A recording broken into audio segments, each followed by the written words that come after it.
Lisa. How are you? Hey, I'm good. How are you doing? I'm really good.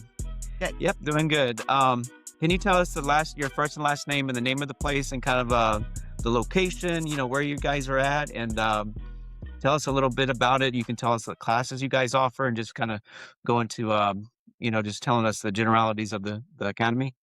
Sure. Yeah. So I'm Lisa Shackelford, and I'm the owner of Gulf Coast Jiu-Jitsu, and we're in Biloxi, just few few blocks from the beach. But thankfully, we didn't flood in Arthur. Thankfully, we have kids classes and adult classes. We also have.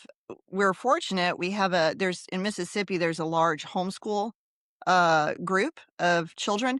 And so we do have added a Oh, okay. homeschool jujitsu program, which has gained some popularity with some of the homeschool families and, gives kids an extra outlet for them.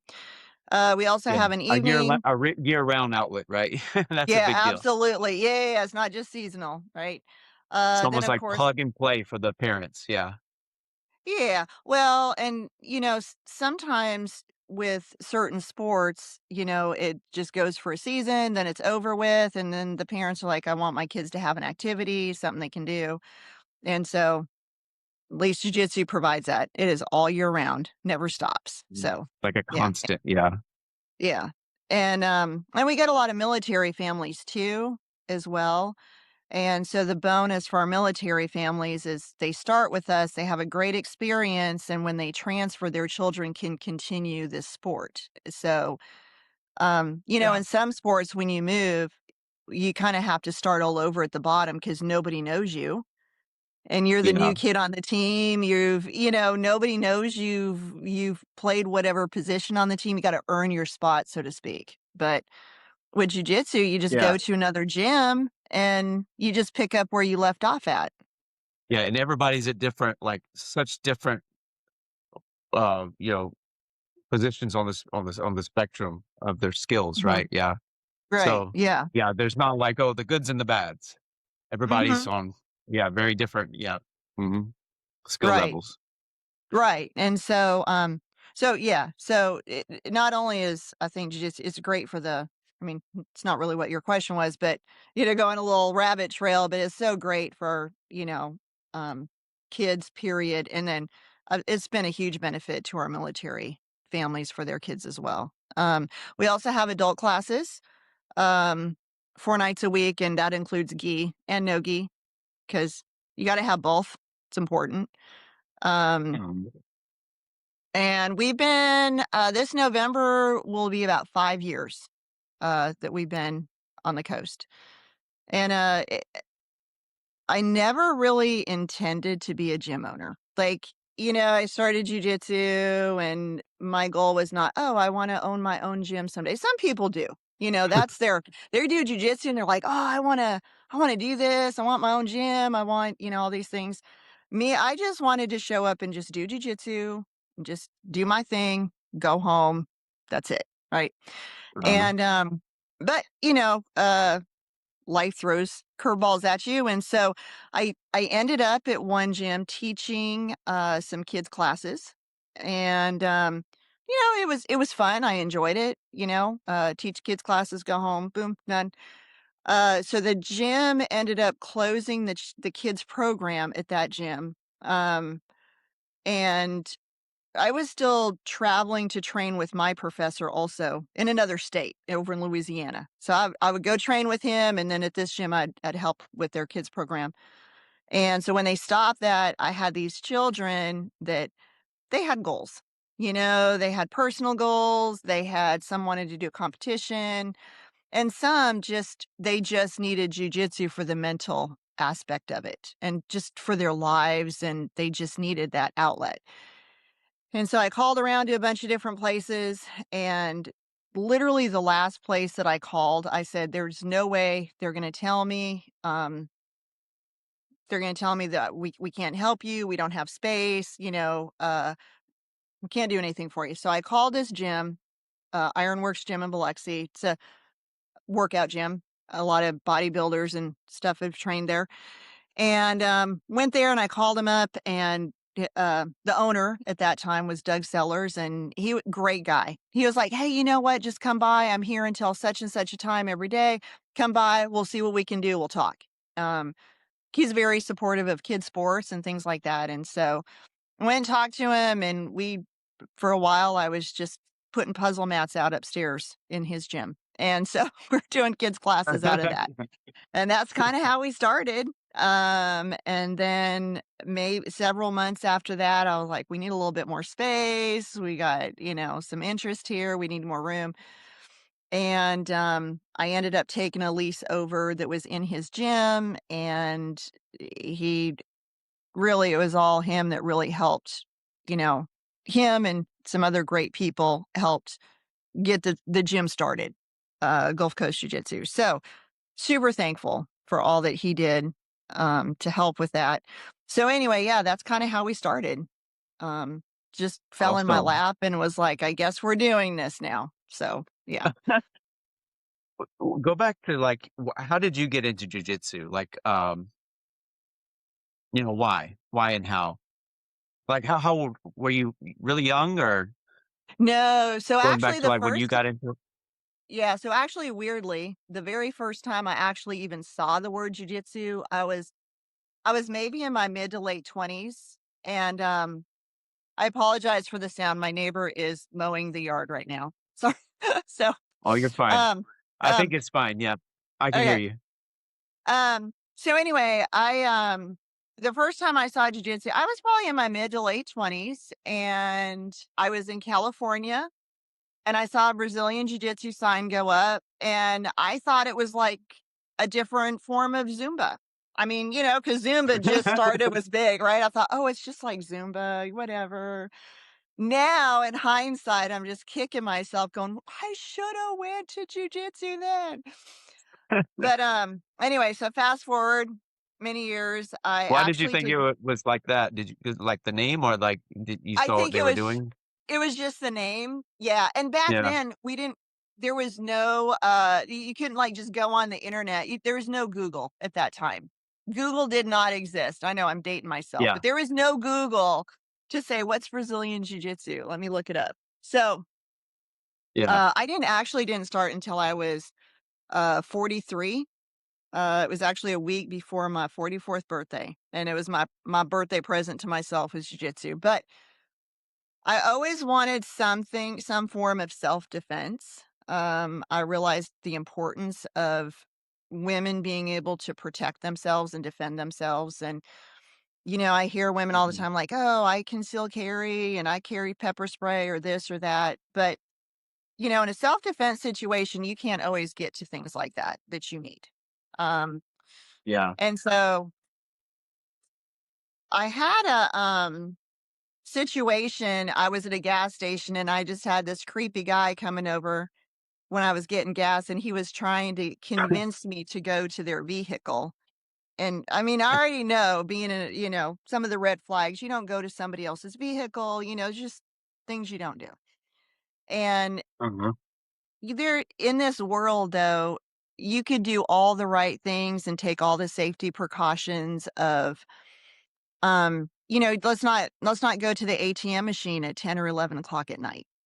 Or let's not go park in the deserted part of area of the parking lot when you go to Walmart. Or let's not, there's things that you can do that are common sense things, but the reality is y- there's just people that don't care. There's Mhm. people out Okay. there that it could be broad daylight and you could be doing all the right things and you could still get attacked. It happens all the time. And everybody always Okay. says it's never gonna happen to me. So, after that happened, then I was really spurred on, like, I need to find some form of self-defense for myself. I need to do this. So I called around, and then I found a gym, and that's how I ended up with my professor, um, Eric Capozzo, and I started with him as a white belt. So the first class I went, and I was just instantly hooked, and I was like, "I'm in. Why did you I'm in." choose jujitsu though over other martial arts? So I think it was because one, it's not really about being the bigger, stronger person. Um, obviously, if if some guy twice my size tries to attack me, I'm not gonna try to, you know, throat punch him or, do a triangle or Mhm. something like that, right? I mean, my goal is to, you know, use jujitsu to protect myself enough, create diversion, and just get away. Like that's the goal, right? And you have a lot of other martial arts that are, some are kicks and punching and things like that. Well, now I'm a little bit older than 44. However, I mean, I know I'm not going to punch some dude and he's not going to just and knock him out and I'm going to run away. Like that's just not reality. Um, Mhm. Kicking, same thing. And not only that, but when you're on the ground, and you're in close proximity, then you lose all of those things. So how are you going to get out of it?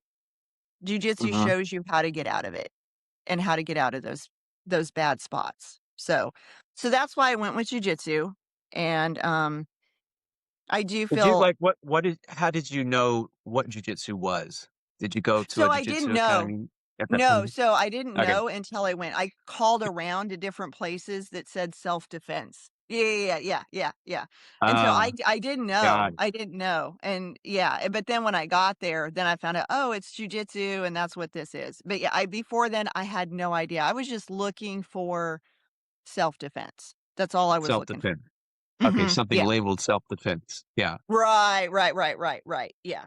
But I knew it had to be something use physical, right? Because like I said before, you can conceal carry, you can carry all these other little things in your purse, whatever, but you don't always have access to that kind of stuff. I mean, Mhm. if somebody attacks you or robs you and you don't have your purse, what are you gonna do? Or they come up behind you and grab you and you can't get What was anything, it but you about can jujitsu that kinda convinced you that that would work?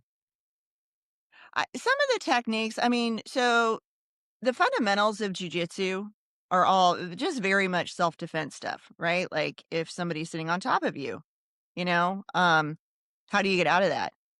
Uh, And so jujitsu teaches you if you're stuck on the bottom and you're trapped under somebody and they're attacking you, how to get out of that. And so it was uh-huh. things like that that I learned that were in jujitsu that are really geared towards self-defense. That was like, okay, if I'm ever trapped, hopefully never, but if I'm ever in this situation, at least I know what to do. And then the good thing about jujitsu is you're training these movements over and over and over again, not just in the class doing techniques, but in rolling too, because you're always going to get stuck in bad spots rolling, like to everybody, happens to everybody. But then that muscle memory kicks in, and it also helps desensitize you because in the real world, if somebody attacks you, you're just gonna, if you've Yeah. never had these physical encounters ever, you're not gonna remember anything. And so if you don't have the muscle memory from jujitsu of doing these techniques, you're not gonna be able to do them in the real world at all. Yeah, you're gonna kinda freeze up mentally, right? Oh, yeah, You're absolutely. gonna And your at your least brain's slow gonna go slow blank. your movements are gonna be slower, your brain is gonna slow down and or speed up Mhm. too much, whatever you wanna call it, but you're not gonna be reacting, you're going to be Right. not knowing what to do, I Right. assume. And yeah, and so it's all ends up going off muscle memory. And when you're in and the great thing about jujitsu is you're going through these positions all the time and you're dealing with discomfort, you're dealing with getting squished and smashed and all this kind of stuff. So that way if you ever end up in a situation like that, in your mind you're like, "Hey, I've been here before. Okay, do this, this and this." So the logical Yeah. part of your brain is going to kick on and that muscle memory is gonna kick in instead of the freaking out, "Oh my gosh, I don't know what to do." So, yeah. I got an interesting question about that first experience with jujitsu. Did you learn any types of takedowns at that point? I don't even remember. I don't even remember. Yeah, I don't remember Yeah. that. I I think I barely remember the warm up of my first class, Yeah, but I yeah. do re yeah, but I do remember so I But it have, looked like the most practical martial art at the time, of course. Yeah, I understand. Yeah, and then and I have anxiety, so every class I was so freaked out going. So it's kinda crazy that I just made myself keep going, like, every class. I was, like, all the way there, every class. I was like, Yeah. "Breathe, it's gonna be okay, breathe," and eventually that went away, but I can understand how terrifying it can be to new people to try jujitsu, Mhm. when it's scary. It's scary, but, you know. I guess that's why they say the hardest belt to get your white belt, because the hardest part is just start. Was the part of this, the fear, beside the fact that you're doing something new in a different environment and you're almost on display in a sense, but was a part of the fear is because you were while rolling, there was some pain or there was certain moments where, it was uncomfortable. Was that a part of the fear as well? No, it was just like the just getting there. It was just literally once I got there, I Mhm. was fine. There's just getting Okay. there. Yeah. However, Well, what was being that about then? What was that fear? I don't even know. It was just the anxiety of just going. And also Sure. I'm always been very like, I'm a huge introvert. Probably people that see me out and about and I talk to them, they're like, "There's no way you're an introvert," but I am, and so I just like my own little circle, my own little people, and, my own little comfort zone area, and jujitsu is not in anyone's comfort zone, so Sure, sure, sure. you're going and I'm also a perfectionist, so I don't like doing things that I suck at and that I'm terrible at, because you can't be perfect at it. So maybe that was some of Yeah. that too, was just overcoming that, like, "Hey, you're gonna go do this, and it's not gonna be pretty, it's not gonna be good, and you're gonna go, but you know what? You're gonna survive, and you're gonna feel a lot better." There's So gonna be a lot of ugly. a lot of ugly. Yes, it's a lot of ugly. Yeah. 10 years later, there Mhm. still is, but it's less than there was 10 years ago. So, yeah. Uh-huh, Yeah. uh-huh. Yeah. And what do you think, jujitsu has done for your personal life over the years? If you had to kind of sum that up. So, I will man, I mean, part of, I Has think it the helped any of the beautiful anxiety part? yeah, yeah. I think the beauty that got it that ended, I got over that the more I showed up, but I think the beautiful thing about jujitsu is I if people will allow it, jujitsu brings so much richness to your life. Um, it it brings you relationships with people that you would have never ever met in your journey of Uh, life. Like never, never met. You're you connect with amazing people. Um, so you have these amazing relationships with wonderful, wonderful people. I'm prior military, and so a good correlation with jujitsu is military life. So okay. when you're military, you could go to you could be say in San Diego, you go there. Well, then you end up getting orders to a whole nother country, right? So you go to another country, like say the Middle East or something like that, or Japan or wherever. You go to a base there. You can know nobody there, but because there's fellow military members there, there's and you get to wherever you're stationed at, there's a connection you guys have, and you just connect with each other. So in Mhm. jujitsu, that Okay. connection is the same way, and it's just, a bond that you have with the people, not just that you train with, but then other people that you meet because you train. So you could not even know somebody, go to a competition, not know anybody, and then you get there and you meet this random person. And when I've competed in the past, I've met people that I never knew before, and then I compete against them, and then we're following each other on Facebook and, supporting each other and cheering each other on. And, so it enriches your Mm. life with relationships, but um, from a mental It seems aspect like too. maybe the reason is because jujitsu is unique. Of Yes, course, for there's the sure. uniqueness of being in the military. That's the commonality. Yeah, yeah, and you have the structure of it too, like you have ranking structures in both and, things like that, and, the classes are structured and, we don't just all show up and just do whatever we wanna do, there's some there's some structure and hierarchy there. Um, Mhm. mentally, fantastic. It's really I always tell people that you really gotta give jujitsu a good 6 months to a year to see really start to see the mental benefits of jujitsu. Like, I noticed my sleep improved, but that didn't happen in the first month or 2. Like, it took a while, for me to really notice that. It probably did improve, but I just didn't notice it because Yeah. I was too busy freaking out on the way to class. And then, um so it over time, it does help with anxiety because when your life is stressed out and you go step into that space on the mat, especially if you're at a gym that has a very warm, inviting atmosphere, and that's why gym atmosphere is incredibly important.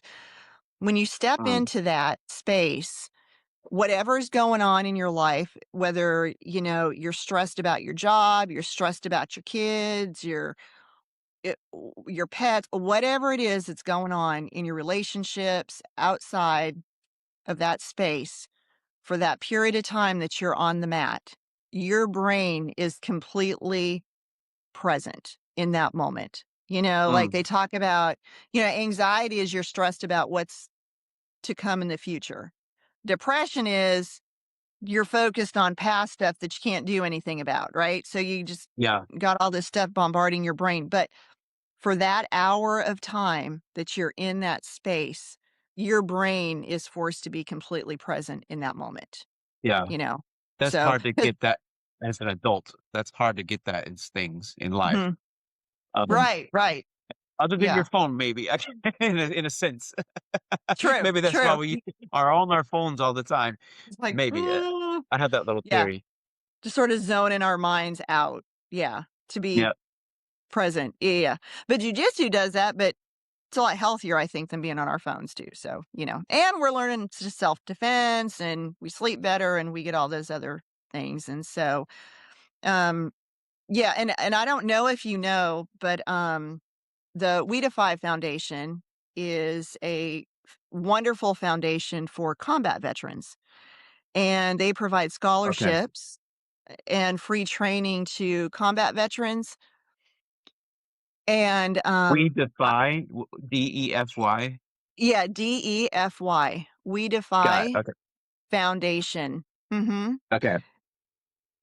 And they actually I was one of their athletes. They actually sponsored me for a year, and then I was one of their, I was the Southeastern ambassador for a period of time, but what I loved about them is through them, I also learned the benefits, and through my own experiences, I was able to live that out, the benefits of jujitsu for people that have PTSD, that have anxiety, that have depression, and all of these things. And so we get people in our gym like that. We also get children on the spectrum, ADHD and ADD, and their parents see a lot of benefit from these children doing jujitsu as well, Mm, because jujitsu does something to the neurons in your brain that other sports do not do.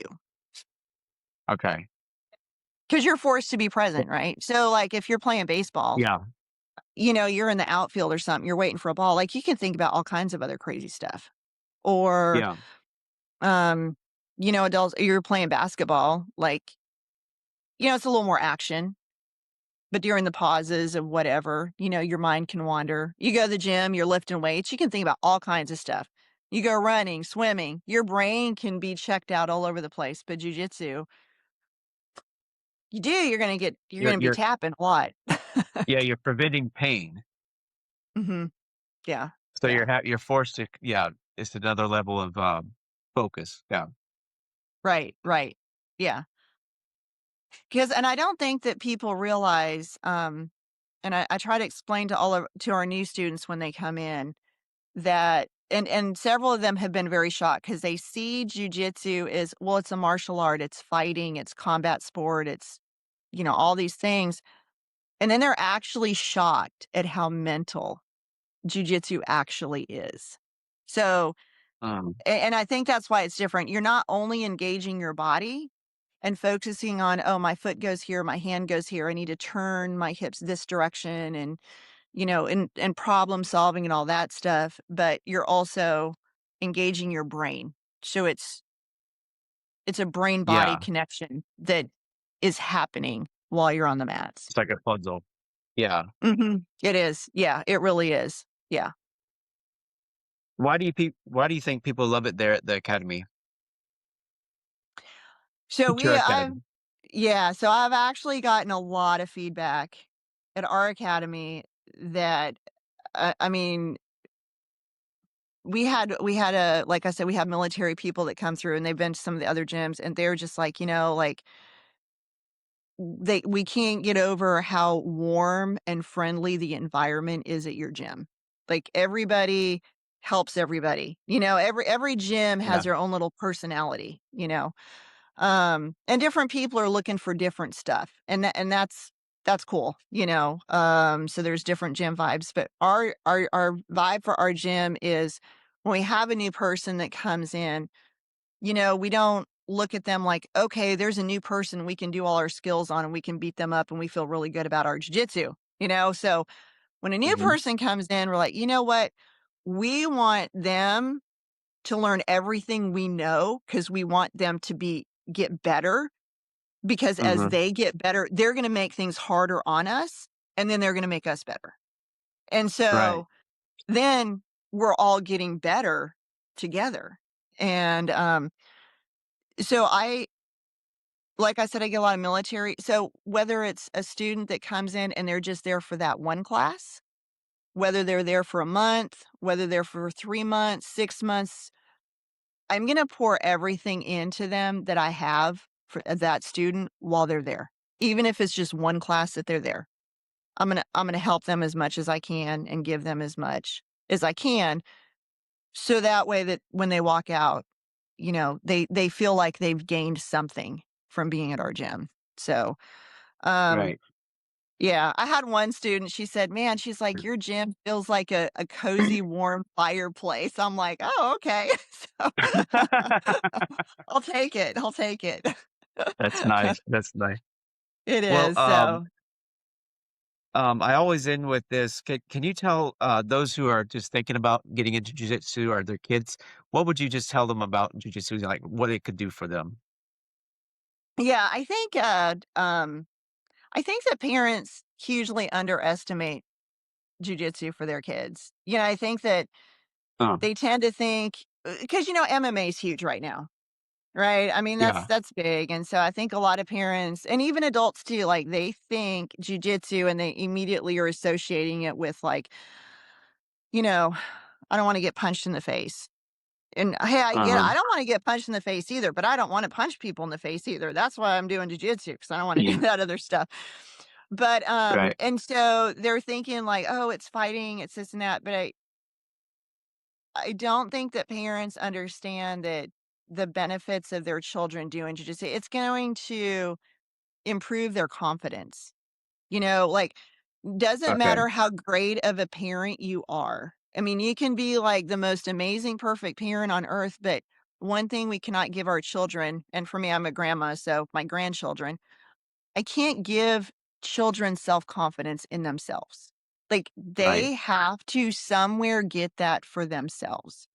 Like, right, we can say, like, "I'm so proud of you, like, you're doing great at this, that you have special skills here and, all of the great things." Self-confidence is something that children need to find a way to get for themselves, and when they get that self-confidence, their confidence level starts going up. And you can see huge differences in just in behavior with children when their confidence goes up because they feel they're willing to try new things that are maybe a little more challenging or harder, whereas before they were too scared to try something new. Um, Mhm. so I think that that's just something that a lot of parents just until their kids are there on the mat and they see it for themselves, they just don't understand that that's just such a huge thing for kids to get that self-confidence. Yeah. And I think from day one on the mats, and I would hope at our gym because we really try to build these kids up, because we can see just through different behavior things like, okay, we got to really help build this kid up. They're struggling with some things. And so from day one, just doing the warm up, right? I mean, they think, well, it's just a warm up, it's no big deal. But, how much success is that child feeling that, within like the first 10 to 15 minutes of class, Mhm. they're scared. They're like, I don't know what I'm doing. You're doing all these things I don't know how to do. And we tell them, I got great kids coaches as well. And we run our kids classes and we're like, "Hey, I know you don't know what's going on. I know you don't know how to do these movements, but we're gonna help you. And we're gonna teach you and we're gonna walk you through everything you're doing." And then by the end, they're actually doing all the techniques or the warm-ups, right? Maybe not perfectly, Yeah. but they feel like they've gained success in doing these movements from the first day of class. Then they come back the next day, "Hey, what did we do yesterday?" Oh, they know the answer to some questions. There's some more confidence.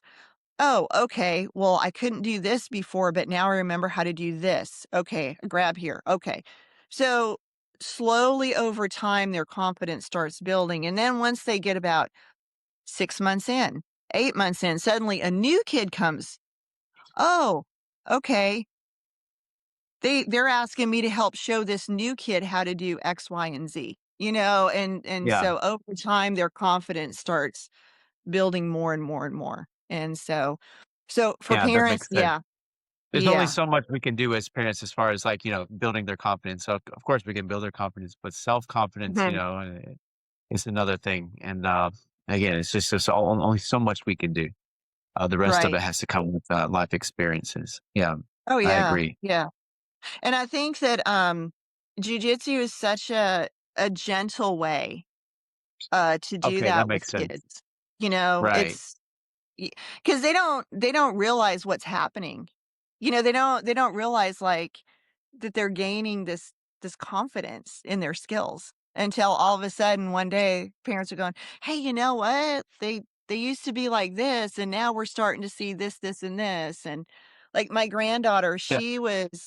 she started when she was 3 because we were doing a, little tiny kids class, a little 3 to 4-year-old class at the time when she started.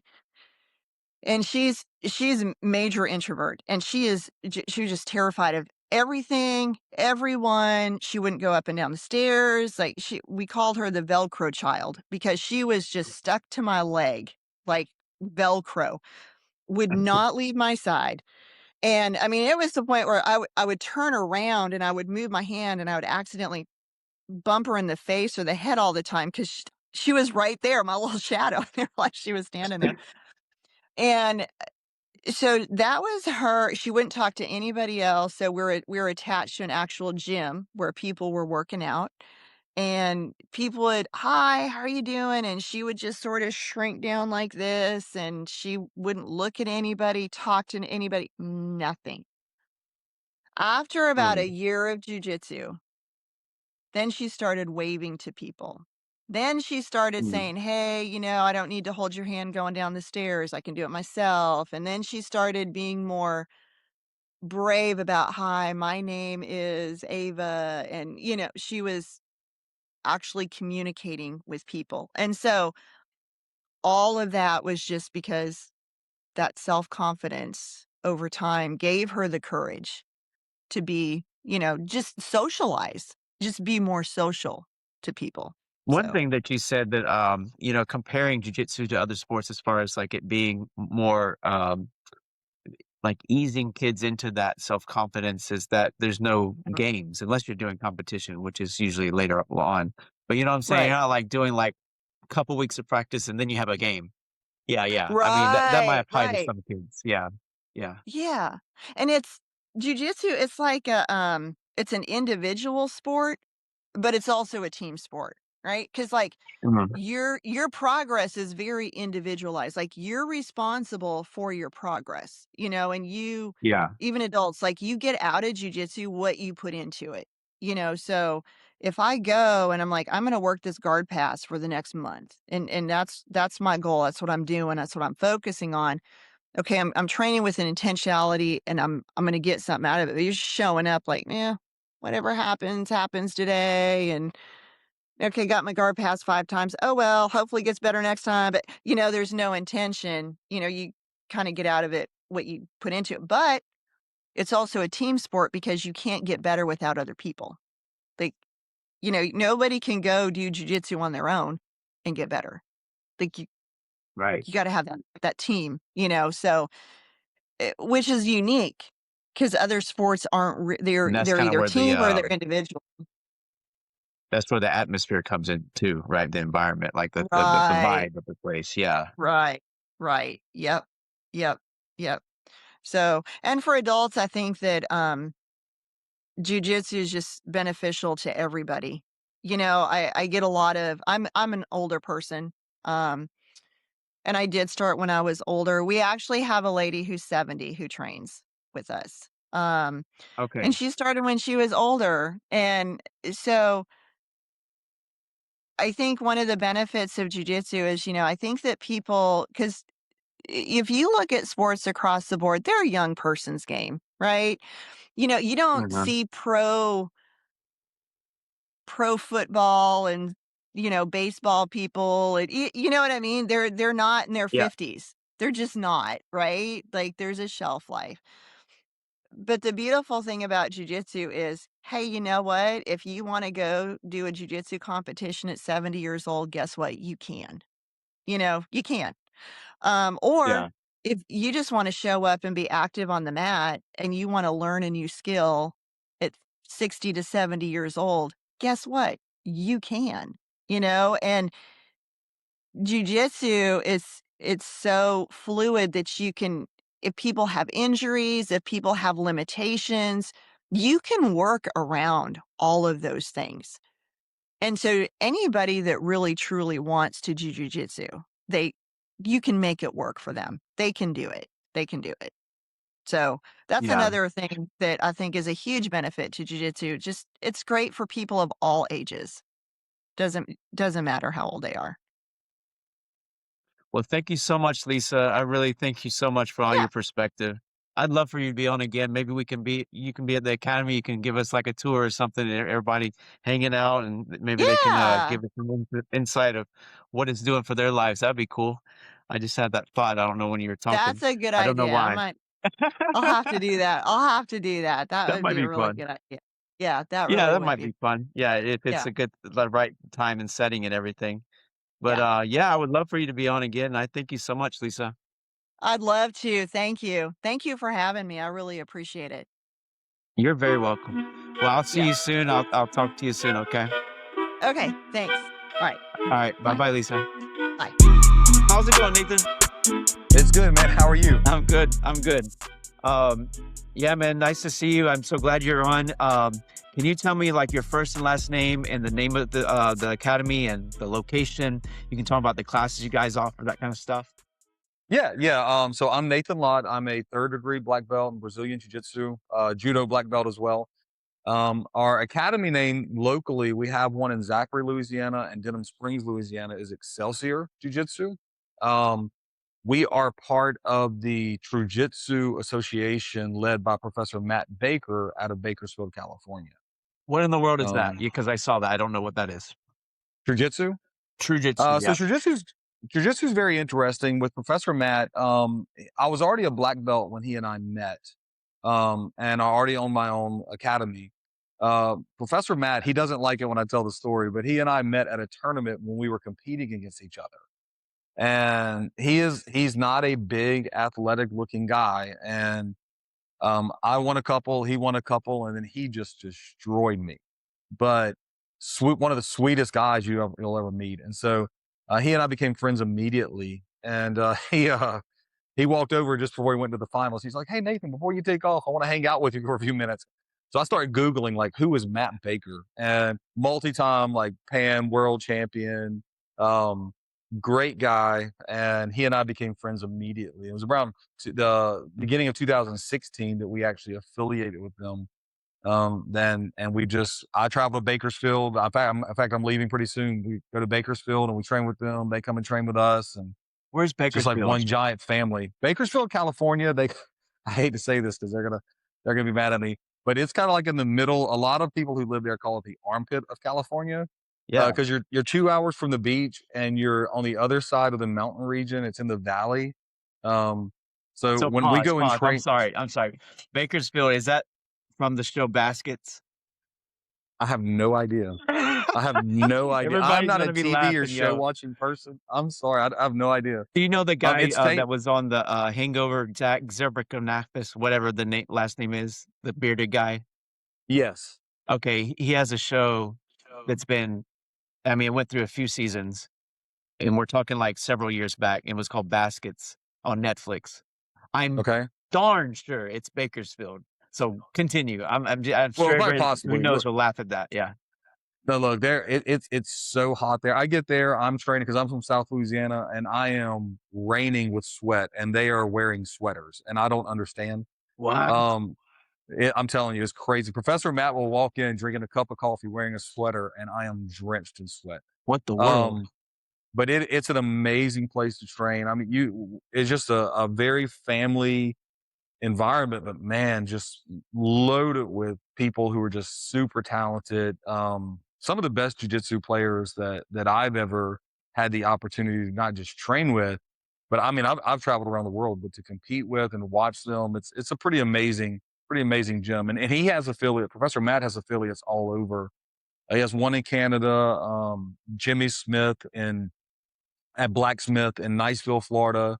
There's one in Athens, Georgia, all over California. We have a few in Mississippi, myself in Louisiana, and we have one in North Louisiana with Craig Sylvia and Light City Martial Arts. So we're kind of everywhere, secretly everywhere, should I say? Okay, cool. So True Jitsu is an affiliation. Yeah. Is it teaching jujitsu in a certain way? Yeah, it actually is. So one of the things because my background, I started in martial arts when I was 7 years old, and I'll be 50 this year.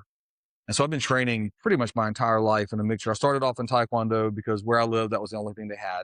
Yeah. I wrestled a little bit in high school. I did kickboxing and boxing during high school, and then started training judo. And so when I started training jujitsu, the style that I was learning from the people who were teaching when I first started was more of a judo wrestling based style, very almost like you had to be the most athletic guy in the room.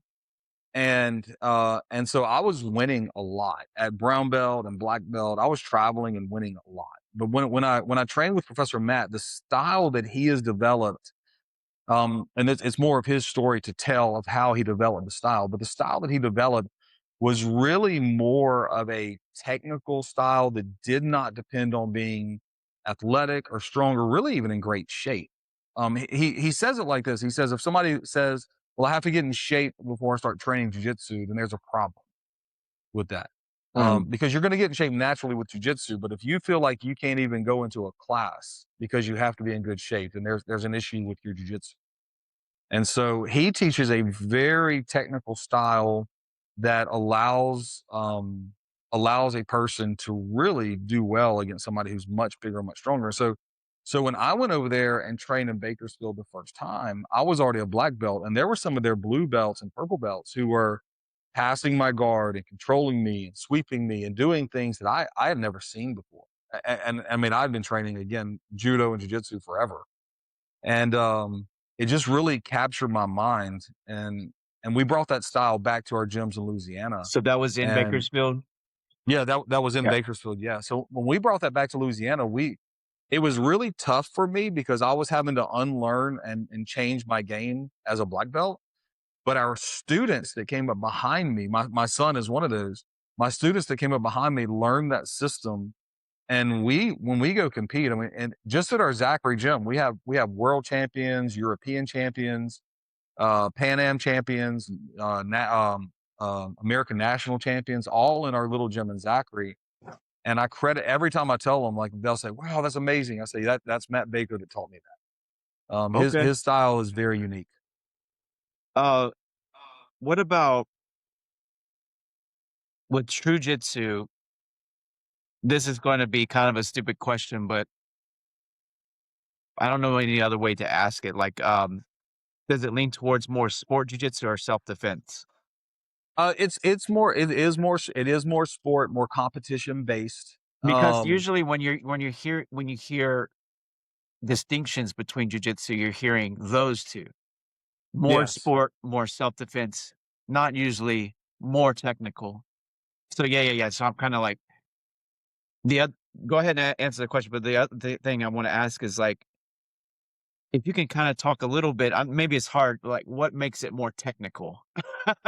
Yeah, Yeah, 100%. And so, as far as the sport versus self defense, the sport side of jujitsu will allow a person to be able to defend themselves. You're going to be able to clinch and get takedowns and control yourself.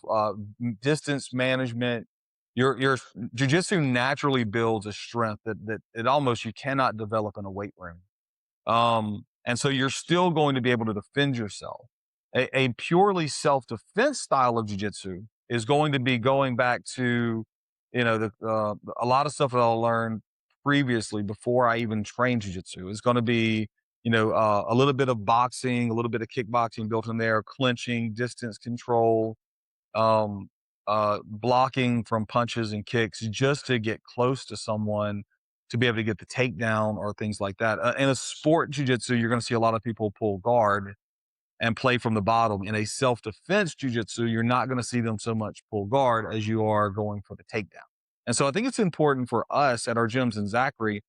We actually have a wrestling class in addition to our jujitsu class. It's led by some pretty high level wrestlers, and so we're able to, and I teach throws and judo in the middle of our jujitsu class. So we have a little bit of a mix. I would say we're probably 80% sport, 20% self defense. If that makes sense at all. yes. And what was your question? Your follow up question on that? You said. Like, what makes it more technical? Oh If yeah. you can So just so the hit technical on part that. of it is. Oh no. It's pretty amazing.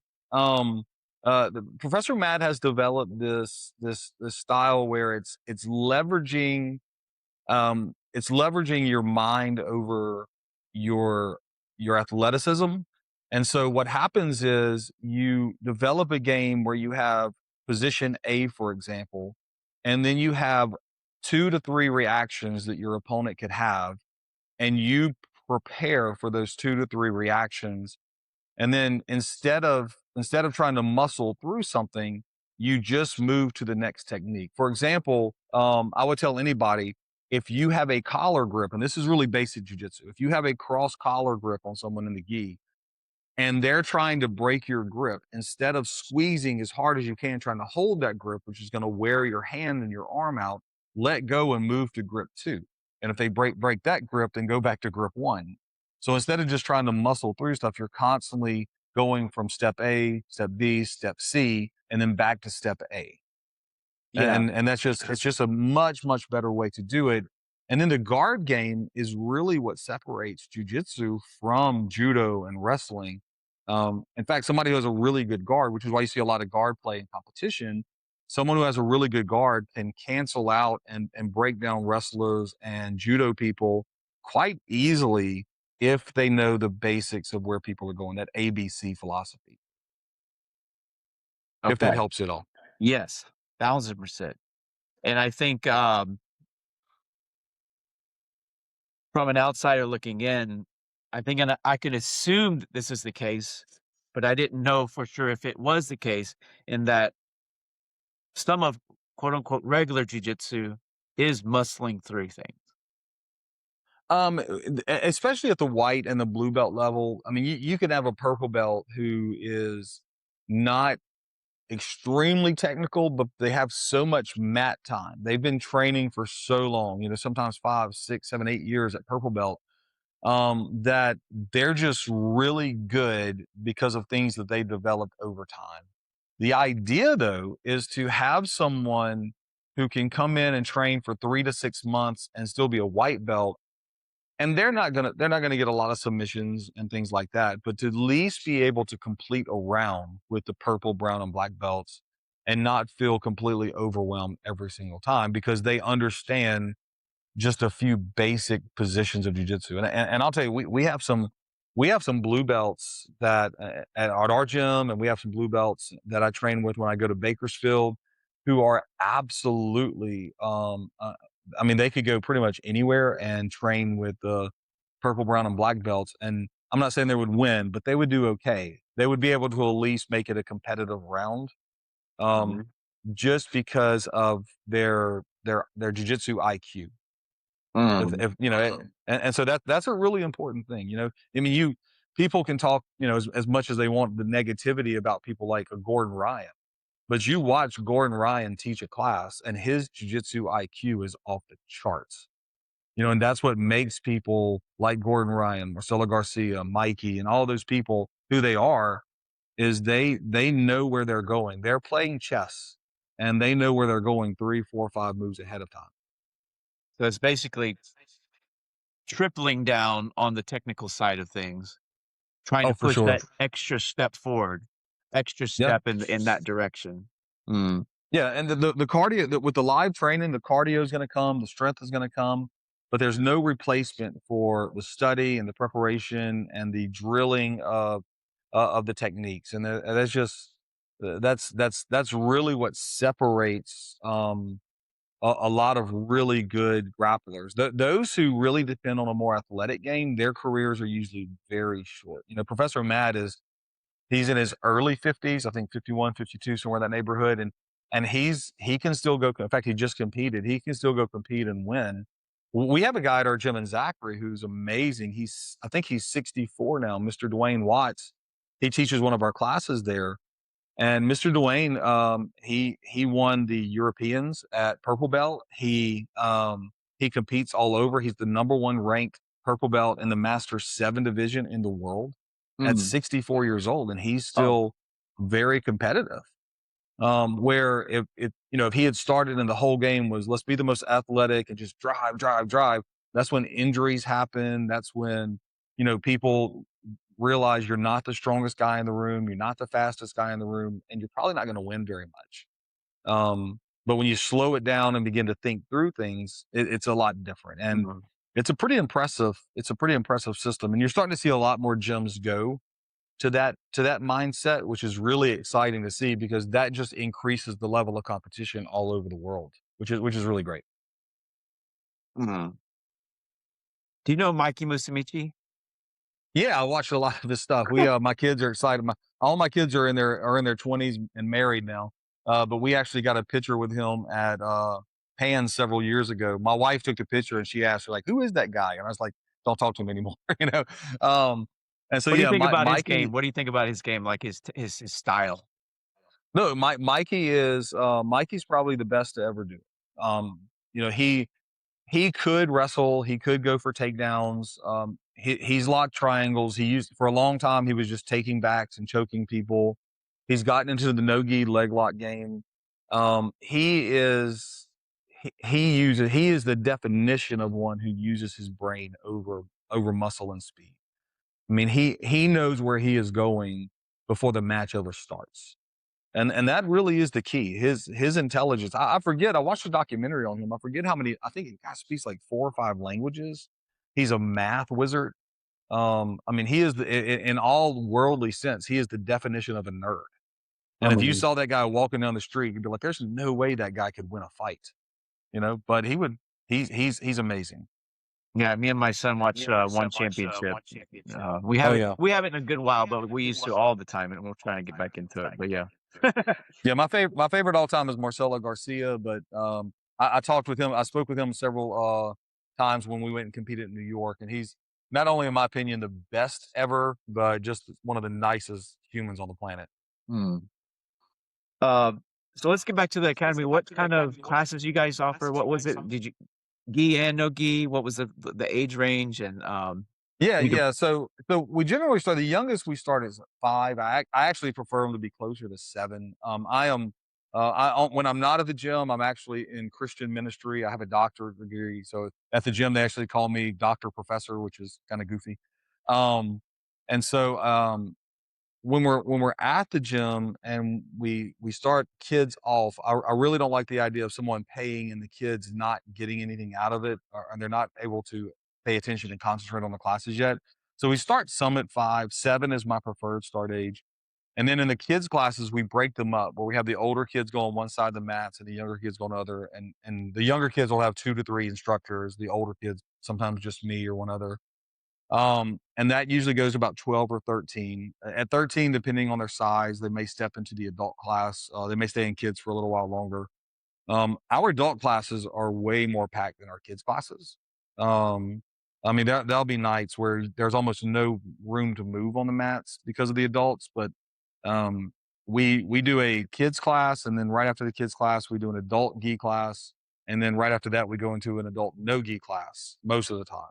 mm, But we have a wrestling class on our Monday nights. We have a kickboxing class on Wednesday night, competition-based class on the weekends. And it's just we have some of these kids and adults who might train 7 to 9 classes per week. okay. Yeah, every membership we have is unlimited at our gyms. Have you seen kids train jujitsu in order to help them in other sports? I have. I have. Really interestingly, going back to ages, if people call, I usually recommend, you see these gyms taking 3 and 4-year-old kids, which to me is absolutely silly. I usually recommend bringing 3, 4, and 5-year-old kids to play either soccer or do gymnastics because those 2 sports transfer over to jujitsu extremely well. You bring a kid in who's been in gymnastics for 2 years, and they are going to be a natural on the mats. It's just the way it is. I see in jujitsu and judo and wrestling, a lot of people, a lot of young men who want to play football or basketball, especially football, will come in because it teaches them about leverage over strength, to be able to really like lower their base, move a certain way. We have a tub load of high school wrestlers who train with us. And they come in and I think they kind of use us as their cardio, but they come in and they train endlessly. A lot of these guys will leave high school wrestling practice and come to jujitsu right after, which is, Mm, at my age is kind of insane to think about that energy level, but they do it. And so, mm. yeah, those are kind of the things that we're seeing locally. Not so much with basketball or baseball or anything like that, but definitely football and wrestling. I wonder if like the hip, specifically the hip movement, which is kind of not really pushed in other sports other than gymnastics, maybe, Yeah. is what's really helping, especially football players. Like the Yeah, midsection, yeah. yeah. No, it's that. It's lowering your base. It's putting blading your stance, just moving recognizing if you move one foot back just a couple of inches and behind the other, it greatly increases your balance. Um, Having when somebody pushes you, instead of just worried about pushing back, worried about hand position, being able to move them side to side. There's a lot there. Especially when you start getting into judo and wrestling. Jujitsu really helps the wrestlers a lot more, but judo and wrestling helps the football players a lot more. Mm, mm, mm. Well, tell me, take us back to, when you started jujitsu. Tell us how and why you got into it, and just tell me the story kind of leading up to where you are now. Yeah, so I think just like everybody else my age, back in 1992, when I was already training in martial arts most of my life at that point. Kickboxing and all those other things. But when the first UFC and things like that came out, and you saw Hoist Gracie do what he did, that was an immediate thing that everybody who loved martial arts wanted to do. It's like, wait a second, that's what I'm talking about. This smaller 180-pound guy beating these 250-pound monsters. So were you like Um, maybe like 12 or something like that? let's see, 92. No, that would have been about 2 years before I graduated. So that'd have been about 16, 7, 15, 16 in that neighborhood. Okay. Yeah, I was going at that time, I was going to a boxing gym. in the middle of Zachary, and still going to some wrestling classes and some judo classes and things like that. But kickboxing, Mike Tyson was really big back then, and so boxing had Yeah. become kind of something that I really wanted to do. So I did that for a couple of years. But you kind of fast forward, there were no jujitsu gyms around. There was one down in New Orleans, but it was way too far for me to drive. And so you fast forward, is around 2003 ish that the first jujitsu gym that was in a drivable distance to me opened. And I went there and did one of their trial classes. And, you know, with my grappling experience, my background, I trained with their white belts. And of course, I mean, it was very easy. And I was like, oh, this is not what it's all cracked up to be. And then I trained with the black belt who was there, and I was like, okay, I just got tapped 13 times in 4 minutes. Um, and so I'm the type of person who loves a challenge. If I'm not good at something, it doesn't set well with me. I'm not going to quit, which is weird in jujitsu because you see a lot of people come in and say, that's too hard. I'm never going back. A man gets beat up by a woman and said, that woman beat me up. I'm never going back there because it's humiliating. For me, if I get beat up by a woman, I'm going to go back. I want to know what she knows. Yeah, Right. there's something And there. so, Yeah, right. yeah, There's yeah, something of to course. discover, right. Yeah. Right, and so that drew me into jujitsu, man. And I was training from white belt to black belt. I was training often, 2 times a day, traveling around to different gyms. And then when I got to purple belt, I opened my own gym. I'd actually had a small group of people in my hometown who I was teaching basic kickboxing and wrestling, and we were fighting in MMA fights with no jujitsu training and doing well. But I went back to my hometown of Zachary, where I grew up, and it was some police officers that actually asked me to come and teach in Zachary. So we opened there in 2006 when I was a purple belt, and there was no jujitsu anywhere near there. Mm. And I mean, we really never intended for it to become a big affiliation or a big gym. One of our focus was not only good jujitsu, but going back to my Christian world, we also opened it because I wanted to be there for people, in your best times of lives, worst times of life, just to counsel and kind of guide people through. And so it was really a Christian ministry slash jujitsu gym. And Mhm. man, it exploded. Mm. We've had to upgrade every 4 or 5 years when our lease runs out. We're having to get a bigger building. And I think we're in the biggest building that Zachary has to offer right now for what we have. Do you think like jujitsu itself, like the martial art itself, helped you in the ministry, helped you minister other than just getting people in the door? I mean, you understand what Oh, I'm saying? Kind of like, for sure. Yeah, I posted a video on my Instagram and TikTok and all that the other day about how jujitsu teaches you how to deal with pressures and things like that. A couple of things happen. One, in just the gym, what I found is that people will come into a jujitsu gym before they would ever step foot into a church. And so you're reaching an entirely different demographic of people. And then after you train and sweat and cry together on the mats, um, there's a lot of vulnerability where yeah. you just sit around and talk. Like we'll sit around on the mats at the end of class and we'll just have conversations about life. Um, but then in the Christian world, So it in the opens the church door to world, like maybe deeper conversations. Let's put it that way. oh, for sure. And I'll Yeah. give you an example. Like this weekend when I'm in Bakersfield, California, the whole gym in California, we have a night of worship where we come into the gym and just like there's a band. And when I was there last month, I baptized 9 people who train at the gym. Mm. And so that it's opened those doors as well. Um, but jujitsu itself teaches you how to deal with the pressure because and you've seen this watching classes or being in classes where the idea is the person who's in control puts so much pressure that the person who's on bottom sometimes just wants to quit. It's like I can't breathe, my stomach and chest is cracking. This person is really cranking my neck or whatever. And jujitsu teaches you over time, by the time you get to blue belt or purple belt, how to slow yourself down, think through those situations, and improve your position. And that transfers over to the church world. It transfers over to ministry. It transfers over to marriages. Because your spouse starts to get mad at you and you start to get an argument. You're able just from practicing jujitsu, you slow yourself down, take a deep breath, and respond in a different way. And jujitsu does all that for people. That makes total sense. Yeah. All right, continue your story. Yeah. Oh no, yeah, so we opened the gym in '06 there, and it's just grown to what it is. It was in 2015 that I met Professor Matt, and that's when we came up with the name that's on my shirt, Excelsior. It was actually one of my black belts now, Josh Dietrich, Dr. Josh Dietrich. He's a PhD in economics. But he came up with the name. I came up with our logo, which is a Christian symbol that goes back into ancient times.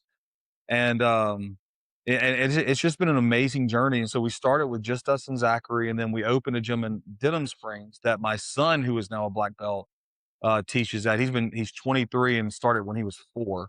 Kind Where of is broke my that? rule with him. It's in Denham Springs, Louisiana. Oh, Mine, Louisiana. I Okay. teach primarily in Zachary, yeah, and he teaches primarily in Denham Springs. He's an absolute monster on the mats, very technical. He was in his early, 12, 13-year range, maybe, when we switched over and started training with Professor Matt. So he was able to learn that system much faster than I was, because he wasn't having to break old habits and things like that. Sure. Um, and then we have some of my students who have gone in open gyms who are under the Jiu-Jitsu umbrella: Eric Medlin in Brookhaven, Mississippi; Craig Silva in Natchitoches; Jeremy Bond in Wiggins, Mississippi; Josh Baker in St. Francisville; Josh Booty in Central Louisiana. And Um, so we're kind of all over the South. These are my students, black belts who I promoted, who are all under that umbrella of Professor Matt. got it. Got it. Got it. What an interesting story, man. And can you tell me kind of like of course you've hit on this, but if you had to sum it up, how has jujitsu changed your life, your personal life? Yeah, so there's a lot there. I mean, you could go anywhere from the mental clarity. My wife and a lot of the guys who train at the gym, their wives will tell them the same thing. If you can see that you're a little worked up or stressed out, our wives will tell us you need to go train and get your mind right, and then come back. Okay. Just that type of physical exertion. There's actually this thing, and for people watching this, I would love them to know this, that young men generally grow up in high school and they're playing high school sports. They're lifting weights. It can be anywhere from track to wrestling to tennis, whatever. And what happens is you develop this lifestyle where you're burning off energy, your testosterone's pumping. Well, then they get into their college years, their early married years, and they're not doing any of that. They're going to school, they're going to work, they're going home. Yeah. And there's a lot of frustration, a lot of tension. They just have this, and it's built up testosterone, it's built up aggression inside of them. And they And that's most likely actually don't know why. Yeah. and they don't know why, right? And that's actually what leads to a lot of fights between husbands and wives, between bad relationships, dads who snap at their kids and things like that. And so I tell every young man I can, look, if you want to be a good fiance, a good husband, and a good father, it doesn't have to be jujitsu, but you need to find yourself in a weight room lifting weights to the point of exhaustion. You need to go ride a bike to the point of exhaustion. Go hit a punching bag to the point where you're about to throw up. Because that type of physical exertion builds, it tears down that aggression and just makes you a much calmer, more patient man, which is going to be a better husband and a better father. And that's the mental aspect of it. The physical aspects are huge. We have a guy that just posted a picture the other day. He was uh he was around 340 pounds. He came to me when he was in his low threes, about 305, and I think he's right at 195 right now, and it's been right at a year. So you're running about 100 pounds in a year that this guy has Golly. lost. And 50% of that is jujitsu. The rest, he started going to the weight room, and he changed his eating habits altogether. Mm. But I hear stories every month. I lost 20 pounds. I'm off my blood pressure medication. Oh, I'm no, I no longer have high cholesterol. I mean, everything. The joint pain is gone. And it's all this. I tell people all the time, as you get older, you kind of get to choose. We're all going to suffer ailments, no matter what. You're going to have either mhm. knee pain and back pain, or you're going to have high cholesterol and blood pressure issues. But you kind of get to choose. And you can wrap a knee and you could rehab it a little bit. But once you get to where you're having heart damage and stuff like that, a lot of the stuff's not reversible.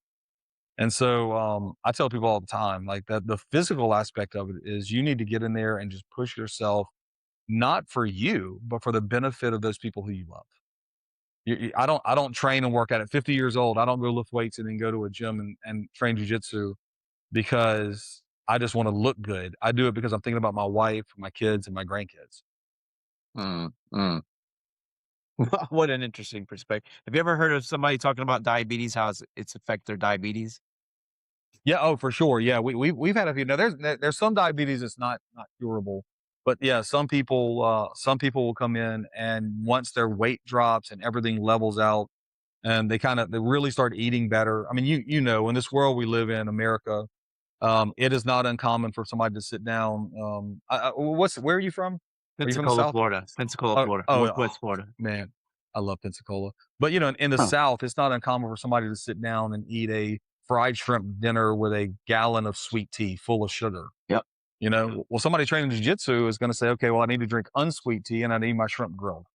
You know, and so you start making those adjustments, and you see major changes in a person's life. I tell people all the time. Again, I'll be 50 in August. I haven't drank a soft drink since I was 12 years old. Um, Mm. Around in my early 30s, I still drank sweet tea, and in my early 30s, I went to unsweet tea only, and now I'm 90% is just water with an occasional Gatorade. You know, Mm. I just I don't put that stuff in my body, Yeah, and you know, that's all for the sport. I only drink water with lemon and coffee. That's it. Oh, You know, nice, 3 nice. 3, cups of coffee black each day and, water with lemon, that's it. Now, I'll have sweet tea sometimes if I'm eating at my family's house and, you know, grandma's, mom's house, maybe twice a week, you know? Right. And other than that, not really anything else. Maybe not even juice really because of all the sugar. No soda Yeah. ever, ever, other than maybe once Nice. every, 4 or 5 months. But you know what? What happened was years ago, let's say, who knows how long ago, let's say 10 years ago, I lost a lot of weight. I wasn't huge. Let's say I was, I think I was 191 and I'm 5'7". Um, 191 to 150 is where I went, 40 pounds. And my Wow. point is that when I did that, of course, I had to change my, my diet completely. But when I changed, because it was, you know, let's say it was over several months, of course, Right. um, after that, I never craved the other stuff anymore. Of course, you're gonna crave sugar. Of course, you're gonna crave to some degree, but you also look at Right. it in a different way. You also think, You "Oh, do. what I know that tastes good. I know that, but it's kinda gross." Like, you start It to is. in a sense, like, you start to think about what it's gonna do to your body. Yeah. Right. When you so, it's like when you go a certain period of time of just kinda cold turkey, you know, to lose that much weight. Yeah, I mean, Right. you're getting to where, you know, you're talking about, who are you talking about? I mean, it sounds like, I mean, it if you're losing the weight through jujitsu or some type of sport, I mean, I think losing the weight, if it's a lot of weight, let's say 15, 20 pounds, whatever, that in itself can make you start to think of food differently. I think something it does something your body does something to your mind when you lose that much weight and get healthy. Oh, Uh, oh, for sure. You know, and especially if you're a competitor in a sport like jujitsu, you start to look at the scale and you're like, dude, I'm about 6 or 7 pounds overweight for competition, and I can't let myself um, go too far. We have guys that come in the gym every night and will weigh themselves. Our big thing at our gym is we have after competition either pizza or nachos. We're always that's kind of the joke. Like nothing tastes better than after competition nachos. You know. yeah. But other than that, I mean, we're constantly pushing. Um, why do people love it there at your academy? Why do you think it's I special? think it has a lot to do with um, you know, one of the things we're really big on. This kind of goes back to the Christian ministry. We are really big on family values. I have a sign up at the door. We don't allow profanity in our gym. Some people say that's silly, but um, my philosophy has always been if you don't know everybody's family, and somebody comes in and a parent's looking for classes for themselves, a dad is looking to train somewhere. and people are dropping every cuss word they possibly can around that kid, he's probably not coming back. And it's just not a good influence for kids. That's one thing. It's very family friendly. We have I can't count the number of classes we have where you'll have mom, dad, and teenage daughter or son training in the class, and then their kids training the kids classes, and the whole family trains together, which is really great. Um, some people have got mad at us in the past when, a young lady will come in and train classes, a teenager or, an adult woman. And my wife is kind of the one that meets them at the counter. She'll tell them, you need to have a shirt that at least comes up to here because we don't want things hanging out. And I tell these, and they get mad at me sometimes, but I tell them, if that guy's wife walked in and saw him training with you and you're exposed, she's going to make him quit, you know? And so when you walk in the doors of our gym, it's safe. The people there, I think about, we have one of our brown belts, Andy Sanders. If a new student walks in the door, Andy will hunt them down and make sure that he walks them through step by step that first class. And the whole focus is just helping the new Oh, that's nice. students. Yeah. And you just see a sweetness that exists there. And the same thing's true in Bakersfield. When you go to Bakersfield, you're met with 20 hugs before you ever touch the mats. I thought you were talking about the city itself for a second. No, no, no, well, no. Well, actually, the people in Bakersfield, California, are some of the coolest ever. I didn't say this earlier. They're actually famous for country music. That's kind of the thing in Bakersfield, California. But some of the nicest people on the planet. My wife and I have said if it wasn't 150 degrees in the desert, we would move there. Mhm. Because the people are so amazing. Hey, in the show, they start a rodeo. That's what the show is all about. They start a rodeo. The family starts a rodeo. So yeah. Okay. And it is Bakersfield. I know it is. Yeah. So same town. Okay, yeah, I think the quarterback that was the one quarterback that played for the Saints, whose name I can never remember, is from there. He just retired a couple of years ago, and Drew then Brees. that UFC, not Drew Brees, it was the one after Drew Brees. He and his brother both played. Okay. They're gonna get mad at me because I can't remember his name. And then that UFC fighter who made those ridiculous comments the other night, he's from there. Okay. Josh Hokett, I think it is. Okay. He's from Bakersfield, and so I hate to give him any attention. But yeah, Bakersfield, I mean, there's really nothing to do there. That's what Professor Matt says. It's too far to drive to the beach, too far to drive to the mountains. So all you have to do is train jiu-jitsu. What a predicament. Yeah. All right. I've never heard of that in California. That's funny. That's it. Everybody talks about the mountain. Oh, go to the mountains or the beach, Yeah, I love it. I tell people all the time, I love California. When people think of California, they think of LA, the big cities of LA, San Francisco, San Diego. San Diego's beautiful. And those places are really nice. But when you start getting more to the east of California, into Bakersfield, we spend a lot of time in the and that's Kernville is the name of that county. But we go up to the city of Kernville. You get into those areas like that. Not only is it beautiful, but I mean, just such a welcoming place always. And so yeah, we love it over there. Our next favorite place is close to you. We go to Niceville to train with Jimmy over there at Blacksmith, and then go down to Destin and hang out at the beaches. That's a paradise in Destin. Mhm. Yep. Yeah. I mean, the water alone, the white sands and yada, yada, yada, the beach itself, Oh yeah. alone, right? And you got the outlet mall, of course. And yeah, there's a lot to do. There's a lot to do. Um, so usually I kind of end on this, like, what would you tell somebody who's thinking about jujitsu, about jujitsu, what it could do for them? Yeah, I would say the hardest step is walking in the door. I think every gym offers a free class. Our gyms offer a free week. Everybody gives you a free trial, and I would tell you just walk in the door and go in with an attitude that you know nothing and you're there to learn. Don't bring an ego in with you. We had a guy, you'll like this one. We had a guy walk in our gym, and I'm gonna call it just his first name because if he watches this, he'll find it funny. But his name is Brett. Brett walked in wearing MMA shorts, a muscle shirt, carrying MMA gloves. He said, "I just want to try a class," and I said, "Okay." And so I pointed to my daughter, who at the time was like 14. I said, "I tell you what, you go do one round with my daughter, and then we'll talk after." And of course, she's been training since she was a little girl. She just mauled him. Okay. And he signed up immediately because he realized that like this is what I need to learn, right? And so just walk in. I've had people that say I'm too scared to walk in the door. Jiu-jitsu people are the nicest people on the planet. Yeah.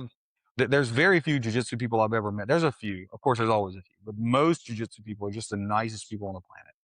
And the gym owners, it's a business and they need to make money to pay the rent and, and support themselves. But most gym owners say, I just want to share this sport with people. I just want to share jujitsu with people. And that's why I opened a gym. Um, Jimmy and Blacksmith in Niceville actually said, I just opened a gym because I wanted a place to train, you know? No. And so that's kind of the focus of what we do. And so if you'll walk in the gym, you will meet a community of people that starts small, and then it's going to spread to the affiliate gyms, and then it's going to spread to the entire jiu-jitsu community. Before long, within 5 or 6 years, you'll have friends in almost every state. You'll meet people, talk to people, and just be part of this gigantic family. I'll give you a quick example. I got on an airplane a while back, and I was wearing one of my jiu-jitsu shirts, and one of the flight attendants had a little keychain that had jujitsu on it, and he hugged me, and he's like, "Me too, man." And my wife said, "You guys are so weird," you know. But you see each other, and you just become part of this giant community. It's not all about the sport. It's about the life changes that come along with that. I So was just step in the gym. Just I go. was I was thinking about, you said most jujitsu people are nice people, and I think it's because either they're already nice when they step in the gym, or it's because jujitsu is a humbling sport. It is. Well, it makes you realize that you're not the toughest guy in the room. I mean, we could send our top 3 guys that train at our gym in Zachary, and we could send them to, some of the gyms like maybe an Atos over in San Diego where Andre's at, or Keenan's gym over there in San Diego. We could send them down to Fight Sport with Cyborg, and these 3 guys would get manhandled. They're Mm, world champion level guys. But you realize in jujitsu, you're not the biggest and strongest person, and you're not the most important person. You begin to realize, especially about purple belt, you start to learn that it's really not about you at all. It's about helping other people, and mm, it just changes your mentality. And by the time people get to black belt, they generally, for the most part, have a mindset of I just want to help people get where I'm at, and I want to build them up. And if that's your mindset in life of just building people up, you're going to be you're going to care about people, which again goes back to kind of the Christian message. You put other people before yourself. You care about people more than you do yourself. And mhm, they kind of go hand in hand for me, especially. mm. Well, thank you so much, man. I had fun. Yeah, wonderful story. Beautiful story, actually. I would love Thank for you. you to be on again. We can, like, catch up and see how everything's going, several Sure. months or so, and I'll reach out. But yeah, thank you so much, man, for your time, for sharing everything. And I hope you have Yes, sir. a wonderful day, man. Yes, sir. I appreciate it. Okay, Nathan, I'll talk to you later, bud. Yeah, man. Bye bye.